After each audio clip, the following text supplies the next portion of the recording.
Akhirnya kita merasa persahabatan pun ternoda.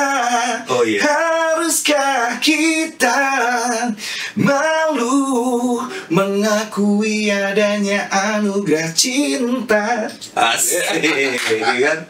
Berasa nggak tuh Eric Martin itu? Apa yang jadi titik terendah dari seorang Bojes? Pertama, kehilangan almarhumah mama pada waktu tahun 2013 itu, zaman Susi pada waktu itu, makanya juga itu langsung jadi drop banget kan, itu usaha juga tutup, ini wah berantakan semuanya, kita semua ini, terus sama tahun kemarin, kehilangan bokap itu titik terendah, terus menurutku ya, pengalaman pribadi itu yang bikin aku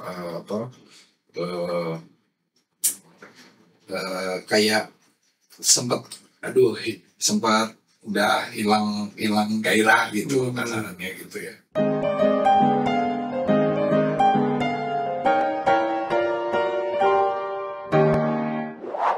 Halo teman-teman semuanya, kembali lagi ke saya yang sudah lama menghilang dari dunia per-YouTubean. Sekarang kembali lagi ngobrol karya dari Badai TV, kembali lagi ke telinga Anda, ke mata-mata Anda di rumah ya. Jadi hari ini gue kedatangan teman gue lama, seseorang yang sekarang sudah bertato. Dia sudah masuk ke dunia persektean tato ya. Tapi lu sama gue tatoannya duluan mana? Dulu dong. Oh duluan gue ya? Dulu dong. Oh duluan gue yang terjebak dengan gambar di badannya. Iya. Dulu. Guys, Bojes Afi. Hai. Selamat datang di Ngobrol Karya. Oke. Ngobrol Karya singkatannya ngokar.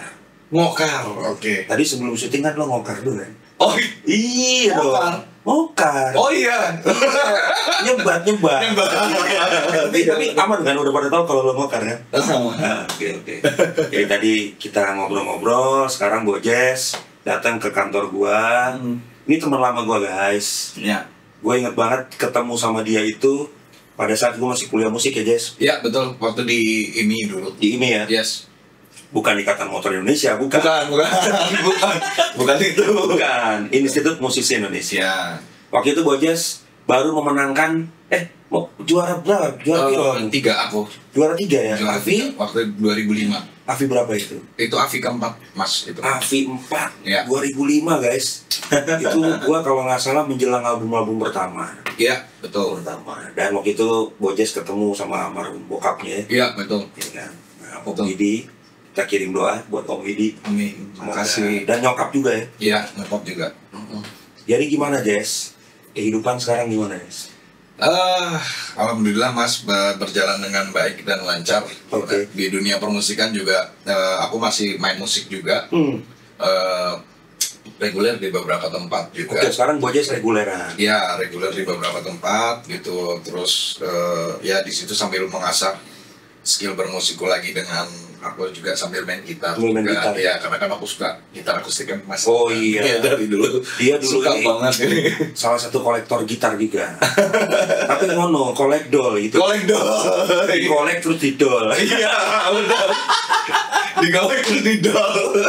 Nah, Jess, nama lu ini kan unik ya.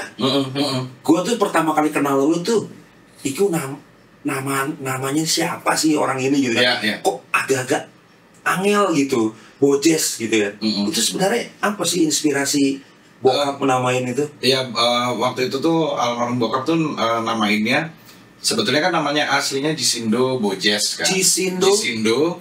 Beo Gesta Jis itu tuh Jakarta International School. Oh bukan dong. Oh iya betul. Serius itu. Itu dulu yang buat bokap almarhum, terus sama Indosat yang ada di Merdeka, di Jalan Merdeka itu yang buat juga bokap. Jadi digabung namanya Jisindo. Terus belakangnya itu Beo Gesta tuh ajudannya Napoleon Bonaparte. Wow. Gitu. Jadi Om Widi, bokapnya Bojes ini adalah seorang arsitek. Iya. Ya. Teknik sipil ya. Teknik sipil ya. Yang yang mendesain apa? JIS ya? Iya, JIS sama yang Indosat tuh. Indosat yang di Jalan apa? Merdeka, ya. Merdeka. Merdeka. Iya. Oh, itu bokap ya? Bokap yang buat. Luar biasa. Biogesto itu adalah ajudannya Napoleon Bonaparte. Bonaparte. Iya, betul. Kamu orang apa sih? Kasihan banget. Jawa sebetulnya cuman Prancis. Perawatan Jamesto.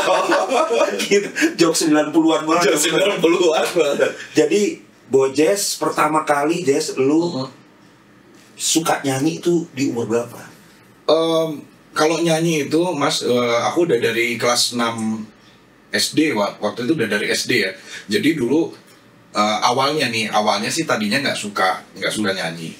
Terus tiba-tiba ditanyain, kamu cita-citanya mau jadi apa gitu. Aku bilang mau kayak Del Piero. Zaman dulu kan Del Piero dulu Pemain bola. Iya. Oh, berarti lo Liga Itali dong. Itali dulu.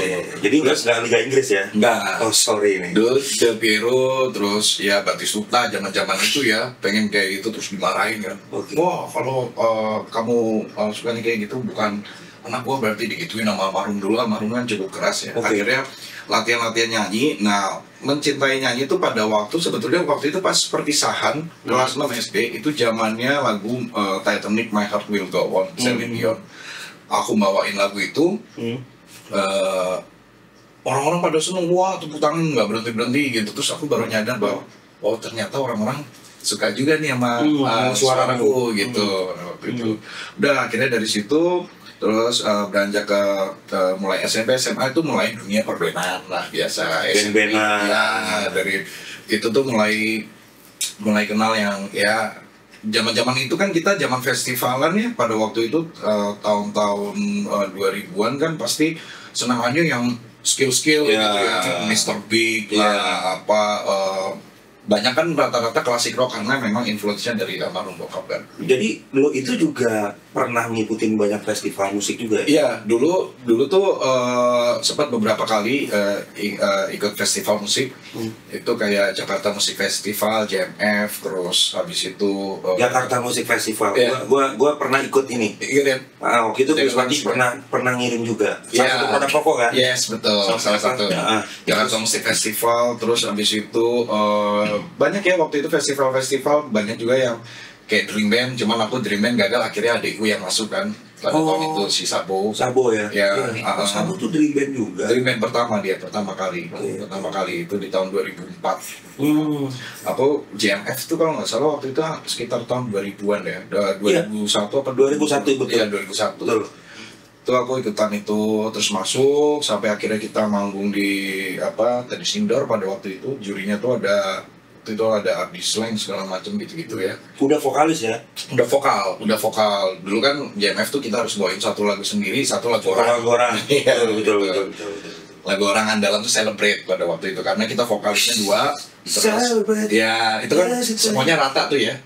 Kita bisa aransemen dari pianonya pun juga udah punya karakter. Iya. Itu tuh udah terus biasa kalau lagu dulu kan biasanya lagu cuma 3-4 menit kita bisa lamen karena banyak solo kan. Solo gitar. Festival musik itu zaman dulu tuh memang skillful banget. Jadi ya unjuk gigi lah. Ya kayak gitu lah Mas. Oke. Nah, berarti gini, bakat nyanyi lo ini sebenarnya dari siapa? Dari bokap. Dari bokap itu. Jadi awal-awal dulu ya dia yang melatih vokalku. Dia ngasih satu referensi, nih dengerin ini. Contoh kayak waktu SD tuh suruh dengerin Celine Dion, dengerin gimana caranya kamu harus sama persis kayak gitu. Tapi yang penting udah nggak falas, udah jaga itu aja dulu. Nah udah akhirnya. Tapi aneh loh, cowok disuruh dengerin referensi. Iya Celine Dion. Waktu itu iya. Apa yang dipengenin bokap? Kenapa harus referensinya Celine Dion? Karena pada waktu itu kan memang lagu itu ngehits banget ya, zaman Titanic lagi ngebum-ngebumnya, lagu itu lagi naik banget dan memang lagunya enak. Terus di lagu itu juga punya satu dia ada modulasinya belakang. Itu modulasinya tuh nggak umum. Iya. Naiknya itu kalau nggak salah sampai 1,5 apa 2 gitu, aku lupa tuh. Dari nada aslinya kan gitu. Nah, yang menurut bokap mungkin pada waktu itu mikir, oh ini anak kalau udah bisa nyanyi lagu ini otomatis dia bisa cepet nangkap nada dengan bagus gitu. Jadi dia emang kasih beberapa lagu yang banyak dengan modulasi gitu ya. Terus lagunya apa, Karate Kid juga, Glory of Love gitu, tuh harus bisa. Jadi lagu-lagu apa, Foster ya, banyak kan Foster itu zaman dulu tuh. Chicago gitu. Chicago tuh harus bisa. Ya gitu. Wah, ini memang yang setahu gua selama gua kenal Bojes, gua baru tahu kalau referensinya dia awalnya adalah Titanic. Iya, awalnya. Gua pikir dia udah suka Bon Jovi gitu kan. Enggak awalnya. Atau Mr. Big langsung gitu pada saat kecil. Tapi Queen dengerin dong. Tapi itu setelah ya udah mulai era-era kita ngeband. Yes. Nah, kita baru nyari nih, wah siapa ya yang oke gitu dan segala macamnya. Akhirnya ketemu, emang paling awal aku suka tuh adalah Mr. Big karena memang karakter vokalnya Eric Martin emang nggak tahu ya, yang berbeda aja dari vokalis lainnya. Dia mau dibawa ke pop bisa, dibawa rock bisa, wah romantiknya juga dapet. Iya. Gitu. Dan emang gue ngelihat kalau dengerin Bojes memang kesan pertama di 2005 itu di kafe apa ya? News Cafe kalau nggak salah. News Cafe itu udah bangkok. Udah di Setiabudi waktu itu. Setiabudi, betul. Iya, jadi gue tuh itu kalau dengerin Bojes nyanyi, gue langsung mengarahnya ke Eric Martin memang. Iya, waktu itu kan emang waktu pas di News Cafe, ceritanya aku ingat banget itu waktu zaman itu tuh Chris Patti lagi belum ada album pertama. Vokalisnya belum ketemu. Iya, betul. Terus apa namanya? Masih ada pemain biola. Iya. Terus dia narik, Jess, apa dia ikut apa namanya jamming bareng Chris Patti. Gua ada band namanya Chris Patti, latihan segala macam kayak gini-gini. Itu zaman belum ada. Cuman ya aku juga masih teenagers juga ya, masih belum paham kan, masih SMA itu aja sih. SMA aku ingat banget SMA. Terus Mas Badai nawarin seperti itu. Setelah dari News tuh aku ingat banget. Habis itu nggak lama aku Avi, Mas Badai juga Chris Patti 2005 keluar. Udah. Iya, jadi gini menariknya ini adalah pada saat lu masuk Avi ya. Siapa yang mendorong lo untuk masuk AVI? Orang tua, Mas. Orang tua. Iya. Jadi dulunya aku tuh sebetulnya masuknya kepengennya idol. Di angkatanku tuh pada waktu di tahun 2005 itu adalah Idol 2. Ada almarhum Firman sama Judika pada waktu itu. Mereka ikut AVI juga? Enggak, tapi udah di Idol ya? Barengan. Itu di tahun itu tuh ada dua. Ada Indonesian Idol 2 sama AVI 2005 yang lagi berjalan. Aku fokus di Idol sebetulnya. Idol itu aku ngikut sampai 3 kota. Semarang, audisi Semarang, Jogja sama Jakarta. Tiga-tiganya nggak ada yang tembus. Nggak ada yang tembus. Baru di awal itu. Babak banget. Jadi istilahnya ketemu sama awal banget ya. Belum, masih awal banget, masih nyanyi nih. Oke, udah cut dulu. Jurinya berarti masih yang orang radio apa? Iya, orang radio, orang radio kan. Awal itu tahap awal banget itu. Berarti lo belum ketemu Indra Lesmana itu belum ya? Belum nyampe ke situ. Nggak nyampe ke situ. Terus itu nyoba di Semarang gagal, nyoba di Jogja gagal, terus di Jakarta gagal. Di waktu yang bersamaan ternyata almarhumnya nyokap itu sudah daftarin aku untuk masuk di AVI 2005. Ketika waktu itu aku ingat banget, aku pas awal-awal waktu itu pas pulang kuliah, terus besok kamu nggak usah pulang malam-malam, besok prepare ada audisi di La Piazza. Wah, audisi apaan ya? Udah males-malesan itu, pada waktu itu udah males-malesan, enggak segala macem. Debatlah tuh malam itu sama orang tua. Terus akhirnya almarhum mama cuma bilang, bos kali ini dengerin kata mama, dan dengerin orang tua, dia siapa tahu ini jodohmu di musik ya, di AVI ini. Dia ternyata gitu. Aku pada saat ikutan audisi tidak se-effort atau yang semangat gitu, udah prepare kayak waktu mau ikutan pas di Idol gitu. Ini udah nyantai aja nungguin, nyantai gitu. Nggak taunya ya itu nggak ada yang tahu ya. Itu semua udah diatur jalannya seperti itu. Tiba-tiba Bojes lagu dangdut bisa nggak? Bisa. Lagu rap, Lagu dangdut apa yang kopi dangdut, standar Oke, kopi dangdut sama dangdut. Terajana pada waktu itu. Terajana? Iya. Oke, terus. Rap bisa nggak? Bisa. Evan Gomez aku bawain. Terus pop Indonesia apa aku bawain lagunya Utha Likumahua, Esok Kan Masih Ada. Oke. Terus rock Bon Jovi bawain. Udah lolos. Itu dari 5.000, kalau nggak salah Jakarta waktu itu tuh 5.000 pesertanya. 5.000 dipilih ke 50, 50, 20, 20, 10, 10, 3, 2, 1. Wah, 5.000 ke 50. 5.000 50. Gila. 50 audisi lagi 20. 20 10. 10 5 5 5 2 1 langsung.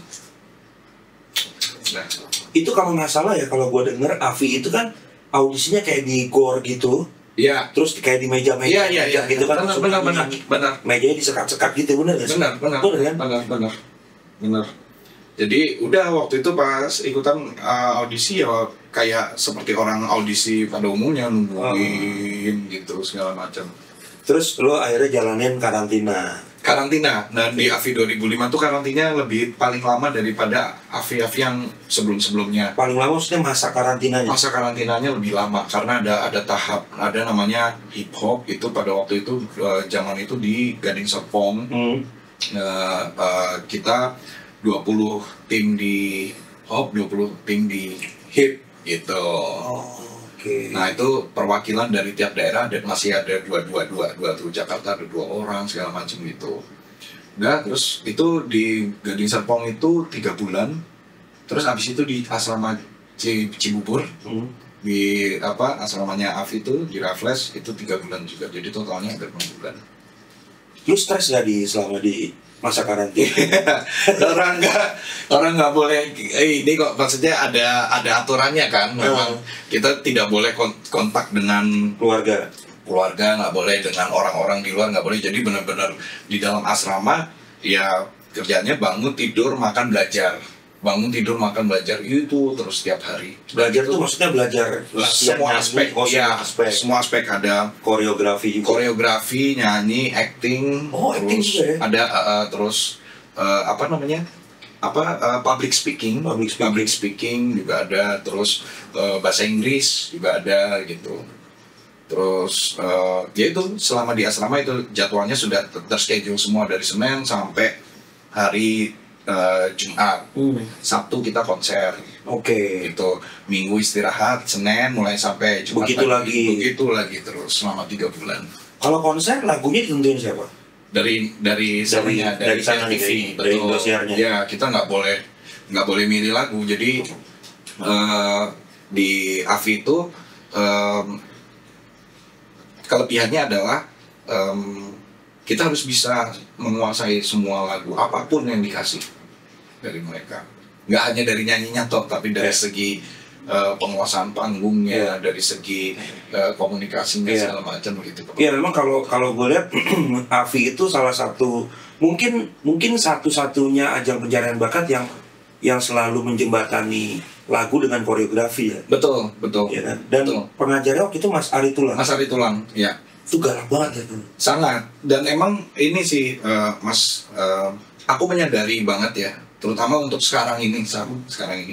Dulu waktu zamannya waktu di AFI itu, koreografi itu sangat amat berpengaruh untuk tampilan kita bagus atau enggak di atas panggung. Contoh simpelnya misalkan kita megang mic, udah cuma megang mic ini, tapi tangan satunya ini kita nggak ada interaksi apapun, entah gini entah apa segala macam, itu akan jelek sekali memang orang ternyata gitu. Dan itu harus dilatih terus menerus. Dan dulu emang Mas Ari Tulang tuh selalu memahami, ini Bojes bawain lagunya ini, berarti konsep koreonya seperti ini, nanti kamu akan tangannya harus gimana itu diajarin semuanya. Jadi di panggung pun tuh kita terlihatnya oke. Iya, jadi performance-nya pun dilatih juga. Dilatih. Makanya gak heran menuju puncaknya lo ya. Menuju puncak. Itu tuh gue nonton Avi itu asli. Ya orang Mas main juga kok kan waktu itu Iya. waktu dari 2000. Soalnya kan aku ada lah yang tak lihat di situ.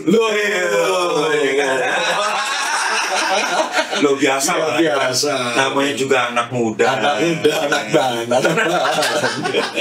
Ada lah yang tak lihat, Iya, tak iya. incer gitu loh. Iya benar.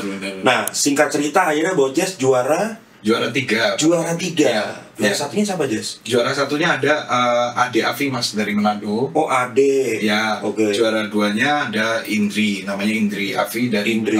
Indri itu mewakili Makassar. Oke. Bojes mewakili Jakarta. Jakarta aku Juara 3. juara 3. Tapi kayaknya orang kayaknya lebih ingat lu ya dari 3 juara itu ya. Ya mungkin karena ini ya Mas, mungkin namaku paling nyeleneh sendiri ya, Iya. paling beda di antara yang lainnya. Cuma kayaknya gitu. ada single setelah itu ya kan. Ada single. Singlemu yang duet itu ya. Betul, Sama Tiwi. Apa judulnya, Jes? Persahabatan kita. Persahabatan Ya. kita. Coba nyanyi dikit coba persahabatan kita nih dong. Gini lagunya. Akhirnya kita merasa persahabatan pun ternoda. Oh iya. Haruskah kita malu mengakui adanya anugerah cinta? Asik, kan? Berasa nggak tuh Eric Martin itu? Enggak. Sengal-sengalnya ya kan? Iso banget. Bisa bayangin kalau dia nyanyi apa Wild World ya. Lebih asik tuh. Nah itu lagu itu Jess, Ya. itu gue kayaknya menikmati itu di salah satu album kompilasi kalau nggak salah ya. Ya betul. Apa namanya album kompilasinya Avi ya? Avi namanya Avi 2005 Fantastic. Itu naik banget lagu itu. Iya, Sama pada, Tiwi itu. pada waktu itu ya karena lagi hype-hype-nya kan Iya, ya iya, memang iya. ya lagunya itu. Terus yang nyiptain siapa ya lagu itu? Ya? Mbak Rika Ruslan yang nyetain. Oh, Terika. Teteh. Terika ini memang luar biasa. Dia juri juga ya? Juri juga. Rika Ruslan itu juri tetap di Avi 2005. Itu wakil ketua umum saya. Oh iya siap. Waktu aksi. Wah, ketua aksi. Yang suka beraksi. Oh, itu ciptaannya Terika. Iya, ciptanya Rika Ruslan. betul. Oke. Jadi dari lagu itu Mhm. akhirnya keluar duet sama Tiwi. Betul. Setelah itu Bojes ada single lagi yang sendiri. Tidak ada. Tidak ada jadi kebetulan single itu juga kontraknya agak lumayan cukup lama dari 2005 sampai di 2007 ya pada waktu itu sama label. Labelnya Waktu itu Sony. Sony. Oke. Sony. 2005 sampai 2007 terus sudah gak ada kontrak lagi sama label, akhirnya aku gabung dengan label lain buat band gitu. Oh, gabung sama label lain untuk band. Ya, waktu itu masuk di Naga Suara dari 2007 sampai terakhir itu 2007 sampai 2011, 4 tahun. 2007 sampai 2011. Ya. Oh, berarti kita bareng dong ya. Emang bareng. Emang bareng waktu itu. Gue nggak pernah tahu ya. Iya, jadi waktu itu aku ngeband sama jarang ketemu Mas pada waktu itu kan di tahun itu Mas tuh jarang ada ruang lagi keliling-kelilingnya itu Mas. Jadi aku waktu itu bareng sama siapa ya? Kalau nggak salah ada Merpati, ada segala macam gitu-gitu ya. Namanya apa Jess bandnya? Rocky dulu pertama kali. Rocky, tahu itu, gua. Iya Rocky itu waktu itu buat sama pecahannya dari T5, teman-teman T5.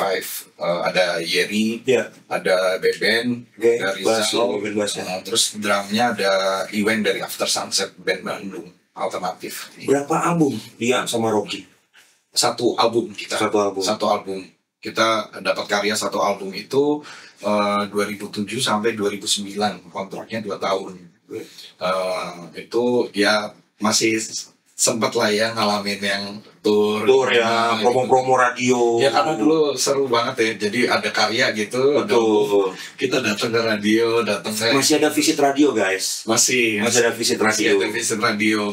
Iya. Terus udah 2009 sampai di 2011 masih di Naga Suara tapi dengan band yang berbeda. bikin bandnya Brosis namanya tuh sama Brosis tahu gua. Ya Alsa sama Sambo. Iya. Sama Aldo ada itu.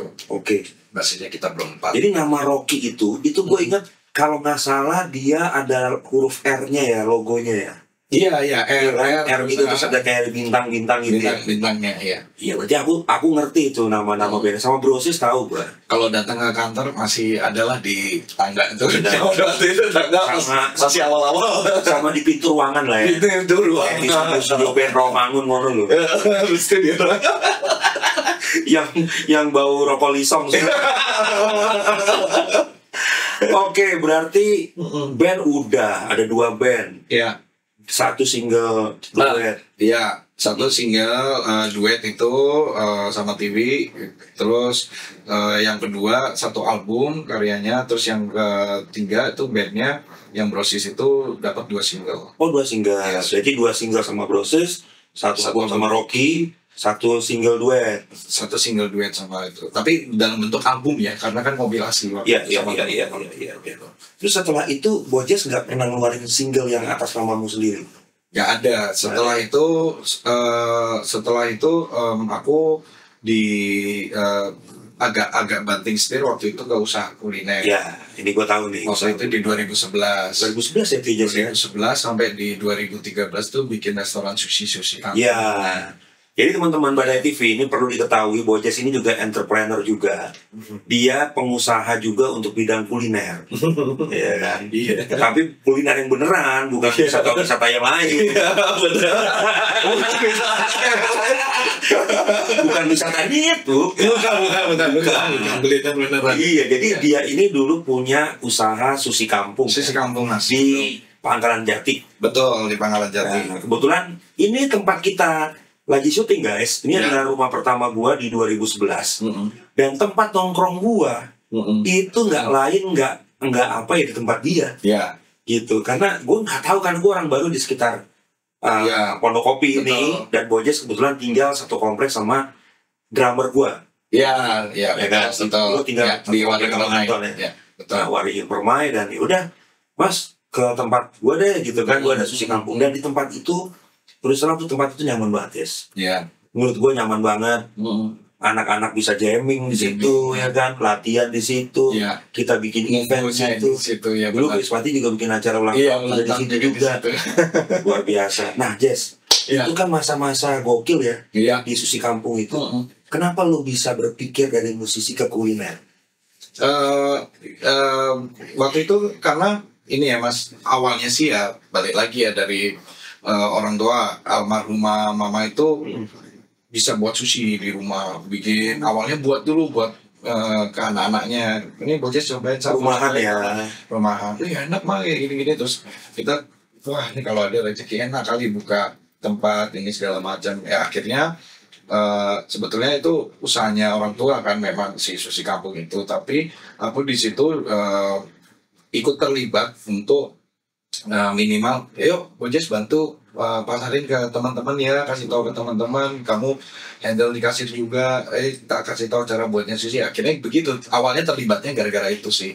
Jadi terus aku mikir, wah enak juga ya kayak gini ya. Terus habis itu juga profesional juga, mama juga nih dapat uang jajan gitu bulanan dari rumah, tambahan gitu ya, tambahan gitu, ada tambahan dari usaha itu. Terus aku mulai seru nih, asik nih. Akhirnya ya udah fokus di situ akhirnya. Jadi akhirnya sushi kampung itu berapa tahun ya? 2011 sampai 2013 selesai. 2 tahunan ya. Ya. Dan gua salah satu customer yang sangat seneng banget nongkrong situ, terutama karena keramahan nyokap bokap ya. Jadi nyokap bokap Bojes ini benar-benar udah jadi orang tua gue sendiri gitu. Sebenarnya gue anggap sebagai orang tua gue sendiri. Salah satu customer yang zaman dulu kan belum ada kayak sekarangnya, belum ada GoFood, iya. Dia doang yang bisa. Iya. Just aku mau itu sushi ini kirimin ke rumah. Oke, siap. Gue lagi radang, tolong kirimin jahe merah tuh. Kesini guys, cuma Mas Badai doang yang bisa gitu, yang lainnya nggak bisa. Iya betul. Nah itu jadinya dari 2000 itu gulung 2013. Sebetulnya sih berhentinya di 2014 awal ya sebetulnya kalau apa namanya hitungan tahunnya, jadi dari 2011 sampai 2014 awal. Drop pada waktu itu, terus akhirnya sempat vakum, terus aku pindah kan, pindah rumah ke daerah Depok pada waktu itu, tinggal di sana. Nah sebelum itu di selama 2014 sampai 2015 itu aku sempat bikin lagi namanya Roti Bojes, jadi kayak roti-roti bakar gitu. Roti Bojes, yes. Kayak aku buat kayak French toast gitu. Yes. Nah terus itu nggak bertahan lama, cuman nggak nyampe setahun, itu cuman sekitar 3 bulan 3 bulanan lah gitu aku buat, nggak berjalan, udah akhirnya aku vakum di kuliner. Akhirnya balik lagi ke dunia reguler. Waktu itu aku main musik kayak reguler di Rolling Stone gitu. Oh sempat balik ke reguler? Ya balik, itu pertama kali. Pertama kali masukin dunia reguler gitu. Oke. Terus habis itu sampai di 2017 baru bikin usaha lagi. 2017 sampai terakhir kemarin sampai awal Covid itu Rockstar ya. Ya. Coffee shop. Roti Bojes ini yang di BKT itu bukan? Roti Bojes itu di Best Western di Wiki Wok namanya. Oh. Cawang sih ya. Oke. Cawang. Iya. Oke. Berarti habis itu langsung ke Rockstar ya. Rockstar jeda 2 tahun. Habis itu langsung ke Rockstar. Oke. Wah, jadi Bojes ini memang kulinerannya ya panjang juga perjalanannya. Iya kan? Tapi gue salut sama dia karena dia punya keuletan yang luar biasa. Ini perlu dicontoh ya buat teman-teman anak sekarang nih, bahwa jangan malu banting setir dari profesi lu. Ya kan? Karena semakin lu punya gairah untuk berbisnis, dan itu bisa melatih otak lu juga gitu, dan kreativitas juga. Bojes ini penyanyi, bukan penyanyi yang gak terkenal, dia terkenal. Dia jebolan AVI 2005 dan orang cukup mengerti dia, tapi dia mau gitu loh untuk mengerjakan yang lain. Nah Jess, titik terendah lu dalam hidup lu apa Jess? Kan semua orang kan punya, tadi kan pencapaian dari nyanyi, dari kulineran, terus dari single, album dan lain-lain. Apa yang jadi titik terendah dari seorang Bojes? Titik terendahnya kalau dari seorang aku ya kehilangan kedua orang tuaku gitu. Jadi terutama pertama kehilangan almarhumah mama pada waktu tahun 2013 itu, zaman Susi pada waktu itu. Makanya juga itu langsung jadi drop banget kan itu. Usaha juga tutup, ini wah berantakan semuanya, kita semua ini. Terus sama tahun kemarin kehilangan bokap itu titik terendah. Terus menurutku ya, pribadi itu yang bikin aku kayak sempat udah hilang gairah gitu kasarannya gitu ya. Itu aja sih. Kalau yang lain-lain sih nggak ada ya, udah biasa. Kalau misalkan naik turunnya itu udah naik turun hidup tuh udah biasa. Kalau aku nggak masalah gitu. Tapi kalau kehilangan orang tua gitu itu yang paling berat. Iya. Pada saat itu kayaknya memang kalau gue lihat nyokap lu tuh sangat mensupport lu ya. Sangat dua-duanya sangat. Bokap juga. Kelihatan kan waktu bokap kan juga seorang musisi juga. Kayaknya mendorong lu untuk nyanyi banget gitu. Iya. Dan apa yang lu bisa tangkap dari kehilangan ini? Apa yang akhirnya jadi motivasi lu supaya bisa dibagiin ke penonton Badai TV ini? Orang yang pernah kehilangan, pernah jatuh, ini bisa bangkit kembali dan ada di studio gua hari ini, guys. Apa motivasinya, guys? Aku sih selalu ingat ini ya. Jadi setelah maksudnya kehilangan kedua orang tua aku itu, aku tuh selalu ingat apa yang mereka pernah pesen ke aku beberapa kali. Petua-petua mereka, kasarannya ilmu mereka itu sampai sekarang semua aku serap dalam contoh dalam survival gitu ya. Kita yang nggak boleh give up, nggak boleh nyerah. Dengan bakat dan skill yang kita punya ya itu harus dikembangkan juga. Contohnya kayak di musik, di bermusik ya aku harus berkembang terus di musik gitu. Makanya sampai sekarang pun aku survival juga, main musik juga dengan reguler gitu ya. Itu kan mengasah kemampuan aku bermusik lagi juga ya gitu.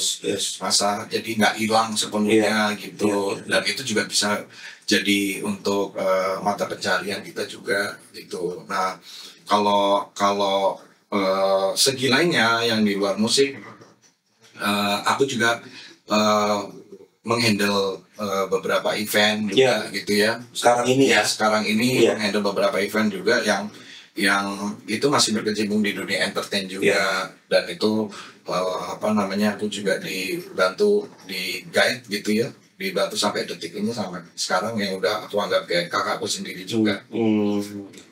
Namanya siapa itu? Boleh disebutkan di sini? Boleh dong.